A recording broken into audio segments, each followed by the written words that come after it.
Hey, good morning. It's Joseph. I'm turning my screen on. There I am. Hey, good to see you. Who do we have here today? I think there's just the two of us at the moment. Yes. Hey, Bob. Good to have you here. We are getting started. This is the first of these webinars, and they'll be happening twice a month on the first and third Monday of every month at this time. For now, at least, it's 10 o'clock. I'm excited to be starting this process and have you with me here. It's really going to be growing. I have several people who are like, "Oh, I didn't get signed up fast enough. Sorry, can I get in?" And a couple of them, at least one registered last night too. So it's exciting to see people jumping on board. You know, this whole thing happened because a few months ago, some coaches came to me and asked, "Hey, could you help us with our business and help us with what's going on?" And they came individually. That sounded like they came together. Different people came to me and said, "Hey, you seem to be doing well with this marketing and having your brand out there. Hey, could you help me build mine? Could you help me with developing my materials? Could you help me starting out my business?" And I was like, sure, and with the first, with one, it's an anomaly. With two, it's a coincidence. With three, you start to see a pattern. So on the third one, I said, okay, it's starting to see a pattern. And then more people kept coming and asking. And as I threw the idea out there, obviously more people come and ask about that there as well. So I put this together as an offering, and here we are. So that's exciting.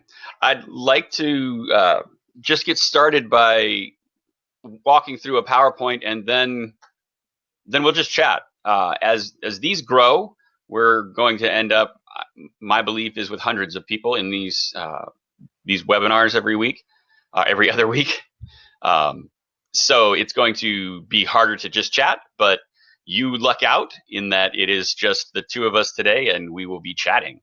So, and we'll be chatting this afternoon too. So just let me know. I see you say, hey there. Good. I assume that means you can hear what I'm saying and there's no questions or problems with technology. If there is, let me know. I will try and fix it as fast as I can. But I'm going to turn on my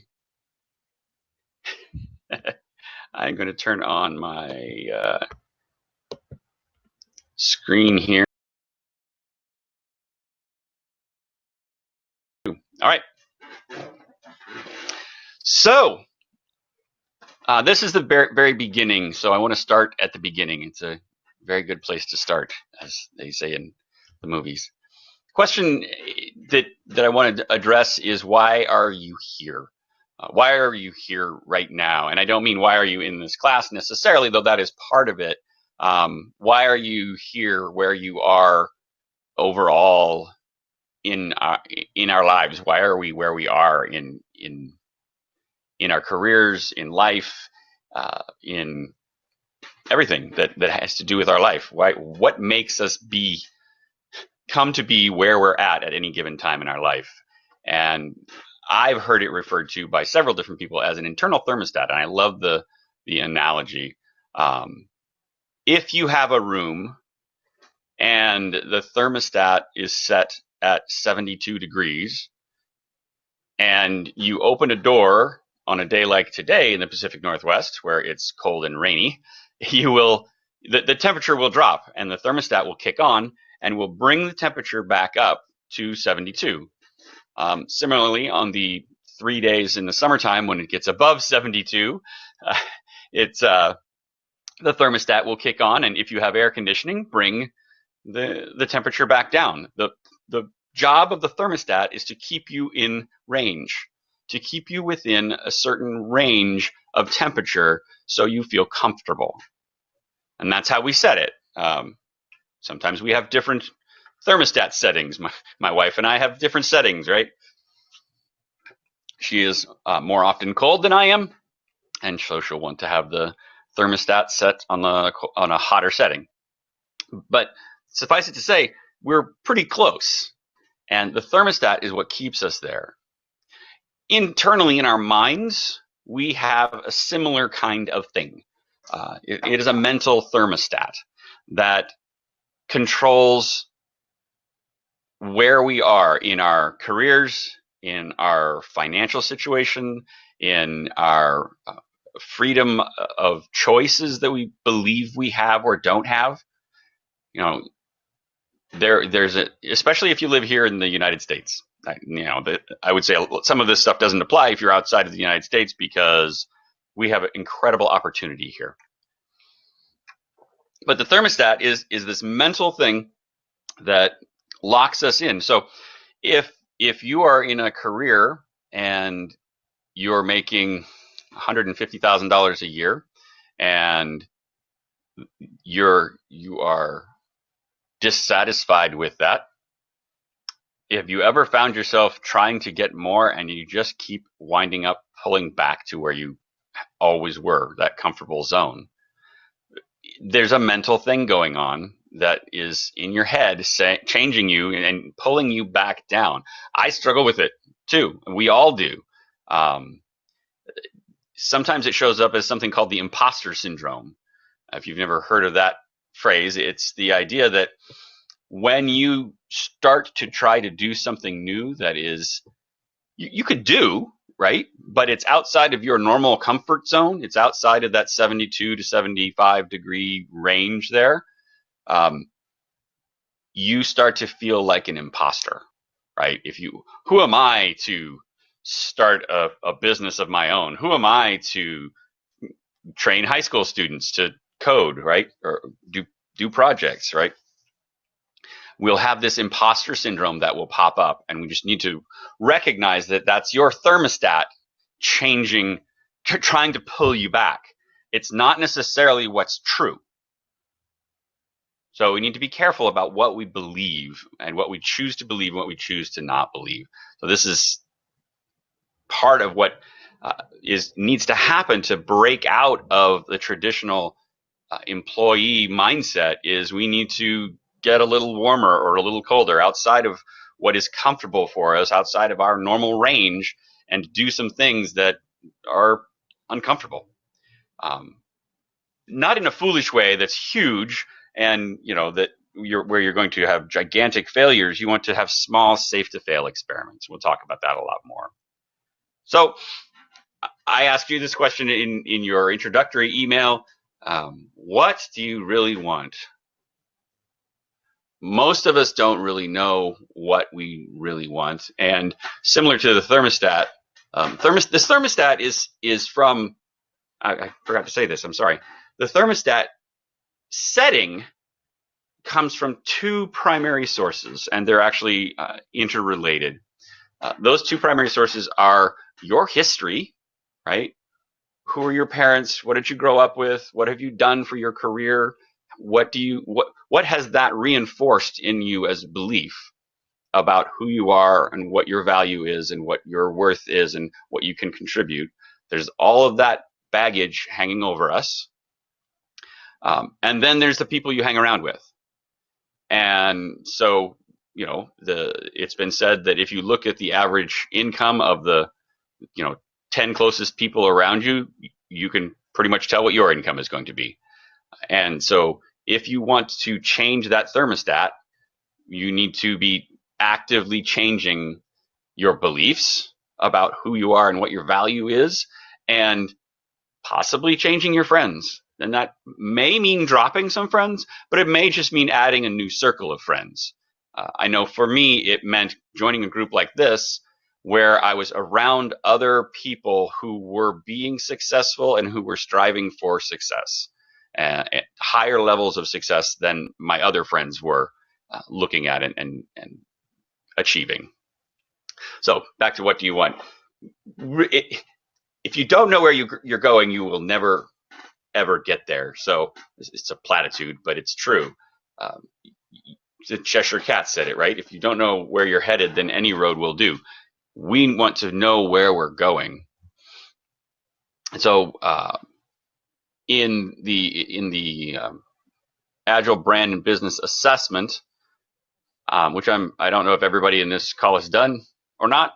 Uh, in that, there was a question on the second section that said, "Please order these 5 freedoms," and you want to take some time this week and think about these 5 freedoms. Right, these things are things that are drivers for us, and understanding what your priority on them is will help you understand what that what you're driving towards, right? Why you're here. Time freedom, right? The freedom. Why would you want to be self-employed or have your own business? Is it to have that freedom of working when I want, where I want, right? To have that freedom of time, to be able to take time off. And go back to that. To be able to take time off when you want to, and to be able to work when you need to. Um, if this is your primary driving factor, I need to warn you that saying you want to start your own business so you'll have more time is sort of like saying I want to have a baby so I'll have more time. That's not my joke, but it's true.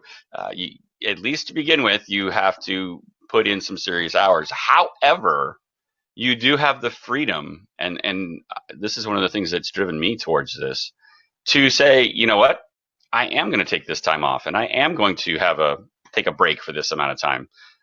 We had those snow days here this past winter, and I took time off in the mornings to go play with my kids in the snow, and then when they were all wiped out, and so was I came back in and I worked on the business more. I was able to take the time that I needed, right? Taking vacations when I want to. My kids take their spring break. My wife is a teacher, and around here when spring break happens, or summer break or midwinter break or Christmas break, I swear they have so many breaks. I never had that many breaks when I was a kid, but it's great to be able to go, yeah, let's go, we're gonna head to Spokane for the week, take a few days off. Now I'll take my laptop with me and work in the mornings before they wake up, and then I'm with them for the afternoons, hanging out, having that time freedom. Financial freedom, right? The freedom to not have to worry about the money, and where it's coming from. Again, here's a word of warning on this. If you're starting your own business, your solo practitioner business, there's a common problem of feast and famine, but that's one of the first things I want to address, because I've experienced it and I don't want you to experience it. It's awful. Where you will have, a great year, and then suddenly you have nothing and no work is coming in and it's really hard. So there's tactics to help get around that, and strategies about how to approach the business so that doesn't happen. Um, but if you don't know them, then it's very easy to fall into the feast and famine problem. But financial freedom is a great aspect of being your own business. When you are an employee, you have a cap. That's it. You're going to make X amount of money, and that is pretty much what it's going to be. And you don't really have the option to say, you know what, I think I'd like to try and make $1.5 million this year. No employer is going to just go, okay, you work harder and you get $1.5 million. I'll pay you $1.5 million. They don't. They will. You may work harder for them, and they may make $1.5 million because of it, but you won't. So financial freedom but as a self-employed person, you can make that choice, and you can do things to make that happen. People do it every year, every day. People are doing this. I'm not saying that that's typical results. Of course, you have to disclaim all those kinds of comments, uh, but it happens, right?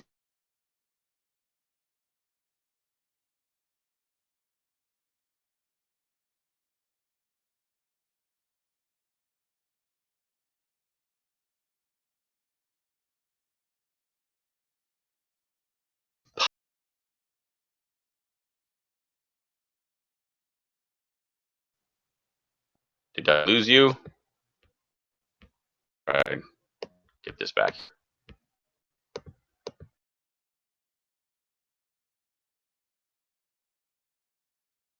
Okay. Okay, good. I don't know what happened. It just kind of blacked out on me for a second there. So customer freedom, being free to work with the clients you want to work with and not work with the clients that you don't want to work with. Um, as an employee, you have to work with whoever the business chooses as their customers. As a self-employed person, you get to choose who your customers are and not work with the butt cans that you don't want to work with and work with the people you do. So that's an important one to a lot of people. Purpose freedom, being able to have your own driving purpose behind why you do what you do. This can be significant for a lot of people. Not working for someone else's purpose, but to have your own. I want to change the world in this way. I want to impact high school kids, right? I want to change the lives of these people, give them more opportunity. Having purpose freedom is a great one. And this is actually one that's important to me. Having process freedom. I hate having to do other people's process. That's probably why I do what I do. I help companies change their processes to make them make more sense to me. But it's true. If you work for someone else, you're stuck working with their processes and the way that they tell you have to work, and that can be quite constraining. And so process freedom. So you'll want to think about these and try and figure for yourself, what's my priority on these things? Some of them may be like, oh yeah, absolutely, that drives me. And some of them you may go, nah, not at all. And in our one-on-ones, we'll talk about that later today, at least with you, Bob. Another way to think about what you really want is your core desires. What's the core driver that is really driving you? This is a chart of 6 core drivers. There's any number of different ways of doing it. I like this one. This one's was actually created by Tony Robbins, but there's a bunch of different ones. If you just look up core drivers, right, or core emotions, emotions doesn't quite get you the right ones. I've tried that. You can find your own to look at it. Yeah. So you want to think about these and figure out, what is it that drives me? Am I driven more by certainty or variety? I believe all of us have all 6 of these. We all want to have certainty, but we all also need variety. If everything was perfectly certain, it would be really boring, right? If everything was always variety was always up in the air, then it would be really stressful because it would be chaotic.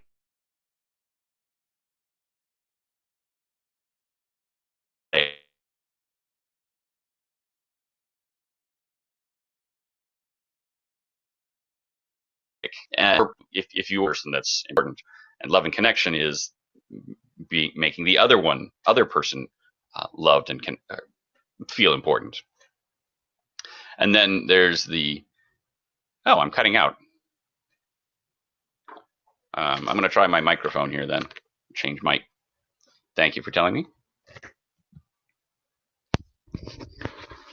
Does this help? Testing 1, 2, 3. And I'm back. All right. I changed to a different kind of mic. So growth and contribution, those go back and forth and hand in hand. And as drivers of our own internal drivers, what really drives us. The reason I wanted to dive into this stuff here right away is this is the foundation that you have to build your house on.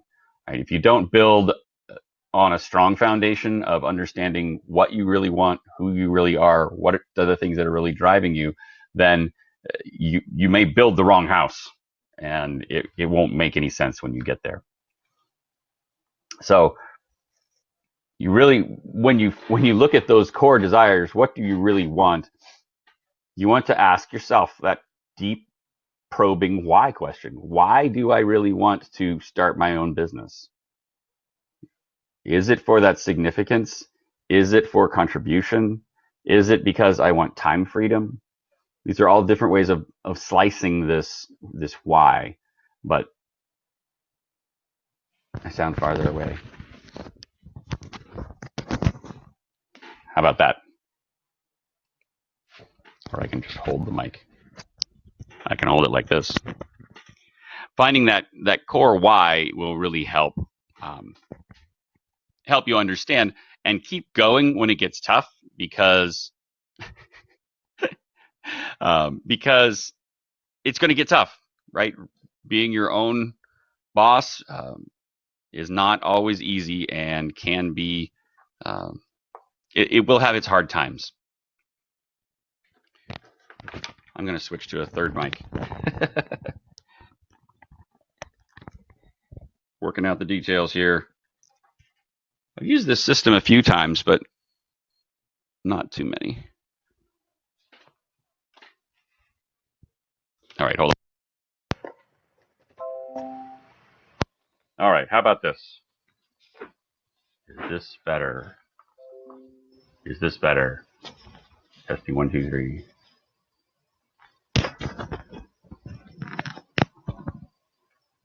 Can you hear me?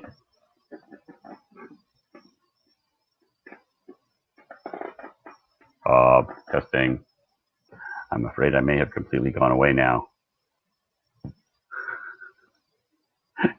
It's different too. Yeah. All right. I'm going to stick with this one as long as it's not bad. All right. So I like to avoid setting long-term goals because life changes too freaking fast these days. And if I was to set a long-term goal of X, then who knows what's going to happen between now and then that will change that. Short-term goals, yeah, I like to set short-term goals, but long-term, I would rather see a long-term vision, right? A vision of more generalized than specific goals that are long-term. If anyone talks about having a 3 to 5 year plan, you know that they're not really in touch with the way things work anymore. 3 to 5 year plans used to make sense, but they don't really make a lot of sense any longer. So once you've decided that, that looked at that vision, figured out what is it that I really want? I do want to be my own boss. I want to have my own company for X reasons. Here's the vision that I have for that. You want to solidify that foundation then with two things. You want to actually write it down, physically write down what is your goal or your vision. Write down that vision and then write all of the positive things that would happen because of it. If I had this, then this would happen, and I would be, I don't know, my family would be happy. I wouldn't have to worry about the finances. I would be going to work and enjoying it every day. I would be contributing to the next generation. I would be helping people find joy in their work. All the list, just start listing a ton of positive things around that vision that you have for your job, your future work. And then you want to list all the negatives, right? What are the bad things that could happen if I didn't do this? If I didn't accomplish working for my own self, building my business, then then my family would be struggling. I'd be stressed out, and just start listing all the negative things. I wouldn't be able to pay for their college. Wouldn't be able to send my daughters to horse camp or equestrian school. These are all my negatives, the things. But I want to be really careful with those things. I want you to focus on the positive side of it. So get enough negatives in there that you feel the pain that makes you want to go get away from that, but spend most of your time focusing on the positive things, the things that could come out of beneficially out of you being your own boss in this. Um, and then we want to take it very carefully and one step at a time, but I'll talk about that more soon. The reason you want to focus more on the positive side of it, I'd like you to have twice as many of the positives. You got to have horse camp, yes. I want you to focus more on the positives is because of something known as a negativity bias, in which we all have this negativity bias. It's part of how we were made. It's just part of our nature. When we were, back in the caveman days, it was really important that you knew where the lions were. It was also important that you knew where the berries were, but if you knew where the berries were and forgot where the lions were, it wouldn't matter because you wouldn't need the berries anymore, right? But if you remember where the lion is and can avoid the lion, then finding the other things you can figure that part out. So it's more important to focus on those dangers, right? It's more important to avoid the risk than it is to focus on the positive things.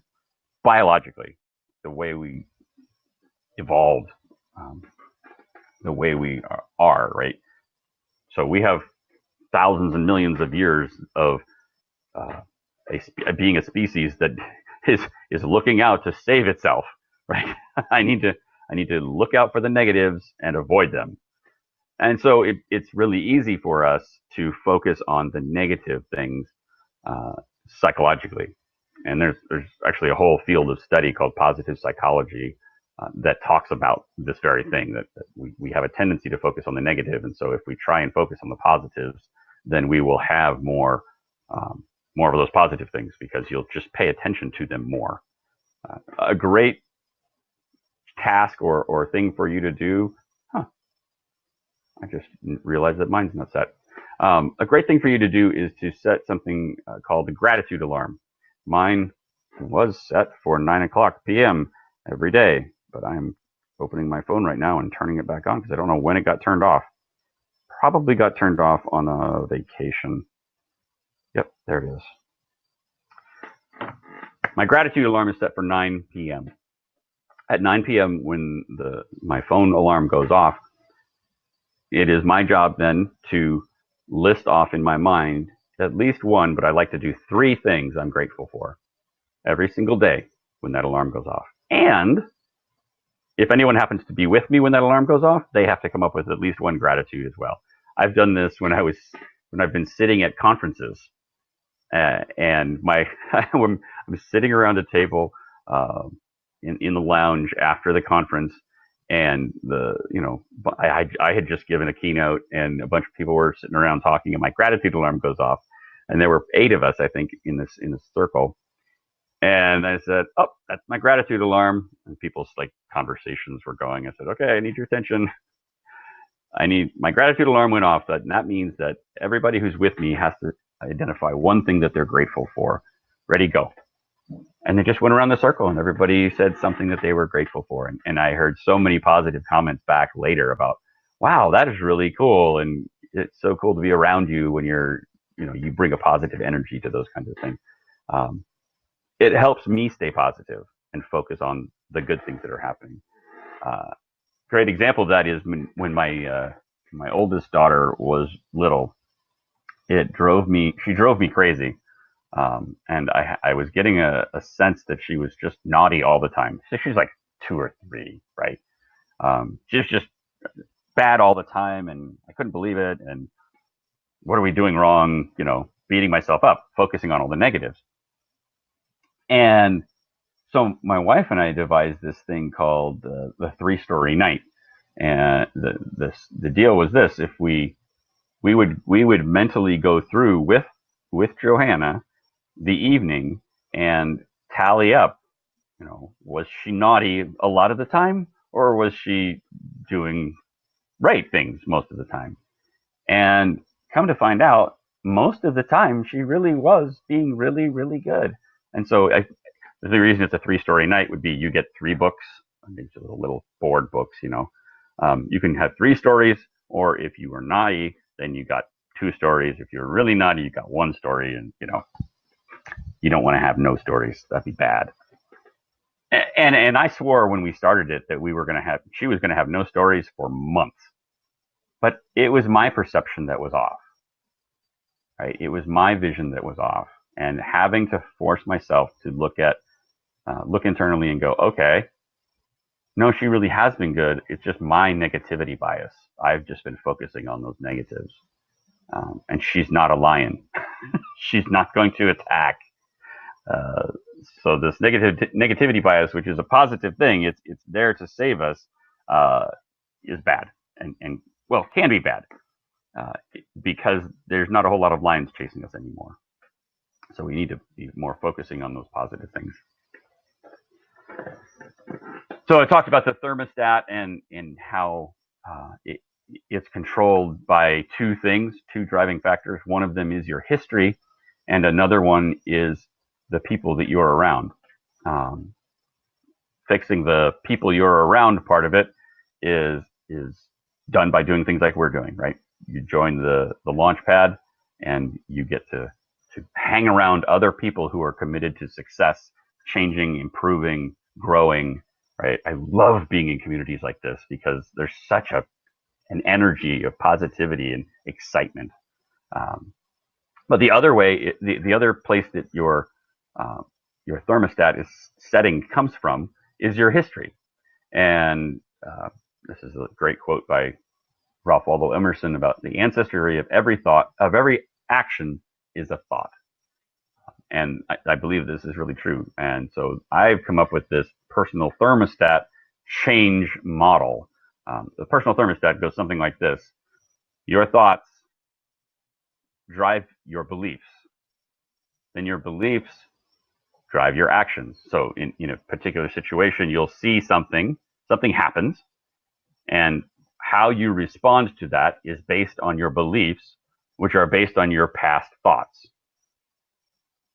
Those actions will incur certain results, and those results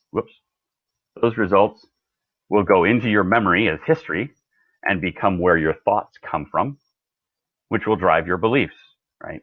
So every time you have an action that has a confirming result, it just adds another rock to the pile of belief in your history and thoughts, right? That confirms those beliefs that drive your actions. I like to talk about it like you're walking on a path in the woods, right? If you walk the same path in the woods, it will be very well worn. The brush will stay back, and you'll have this common path. I used to live in the woods when I was a kid growing up. The paths that we went on most were the ones where the bushes stayed back. We didn't have to maintain them necessarily. They just stayed back because we walked on them a lot, and you brushed against the things. They didn't grow there. If you want to make a new path, you have to hack your way through the brush. And just doing it once is not enough. So if you want to change your thermostat setting, you're going to have to figure out a way to carve a new path that gets different results, right? You need to take some different actions that will get you different results. Now, the problem is you have this history that is driving your beliefs, your thoughts and beliefs that drive your actions. So how do you break this cycle? Well, I believe that you can change your beliefs by changing your thoughts. The only problem is you have to start believing some things that are contradictory to your history.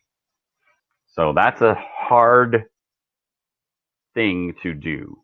And that's where we start talking about you getting outside your comfort zone. Our comfort zone is being consistent with the things that I have always done, right? Holding down a job is very consistent. It's very, it's the way most people have been told growing up that life should be, that you should, grow up, go to college, get a good job, work real hard, and then retire. But maybe that's not what you want. Maybe you're seeing this entrepreneurial thing and going, dang, that looks really cool. But I don't have any background that matches up with that safe. On the flip side of that, an entrepreneurial mindset would say being an employee is super dangerous. The risk there is very high.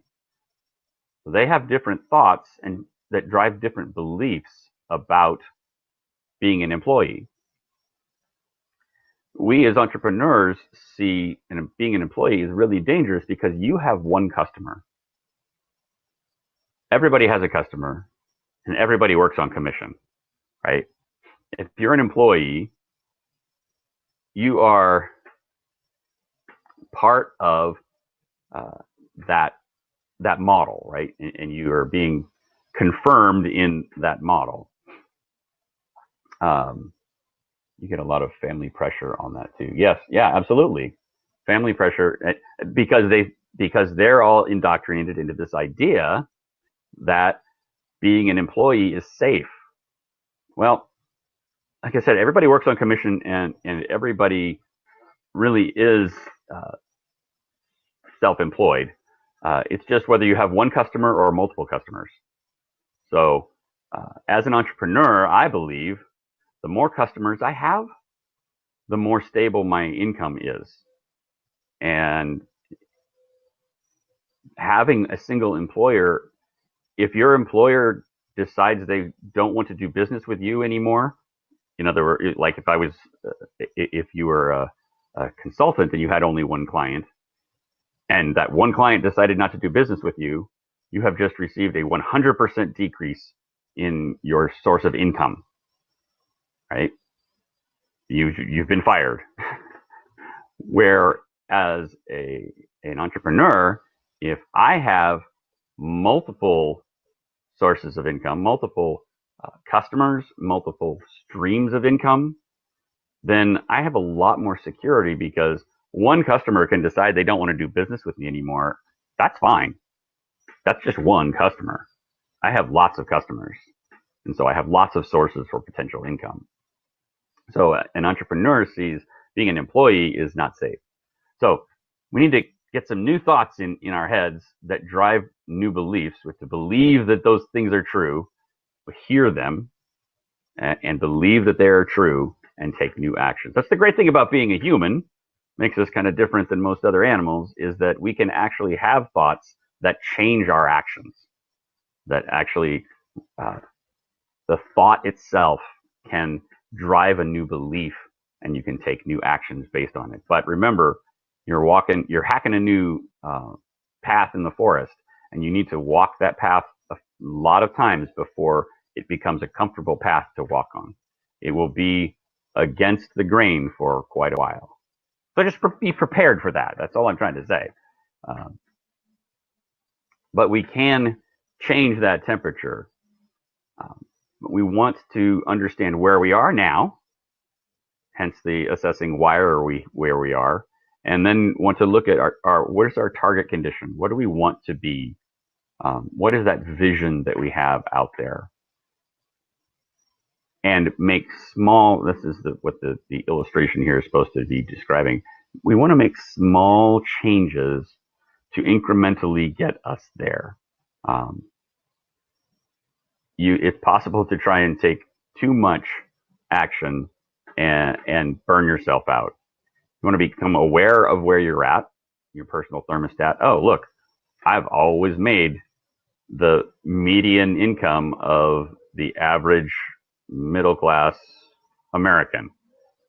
I want to change that. Okay, well, become aware of that and figure out who you need to be in order to do the things that are necessary to have the income that you want to have. Um, I just said all those things. Creating new experiences that reinforce the new temperature. Um, I just said something, and I want to make sure I reinforce it because I had a slide in here for it, and I took it out, and I want to put it back in right now. Um, we often go around this process backwards. We talk about the things we want to have, and then we try and figure out what we need to do, and then we'll be happy. If I have $1 million in my retirement account, then I'll be able to do whatever I want, and I'll be happy. That's actually backwards from the way successful people think and the way most entrepreneurs think. If you want to achieve your goal of having whatever, you need to flip it around and start with, who do I need to be in order to do the things naturally that result in having those things that I'm looking at as desirable. But you have to start with being first. You need to look inwardly and go, am I the kind of person that is disciplined? It can be learned, but is that something that I'm missing? Am I the kind of person that is able to go talk to people? I need to be the kind of person that makes that kind of income that I'd like to see, or that makes those kinds of impacts on other people's lives before I can have that impact. I need to be that.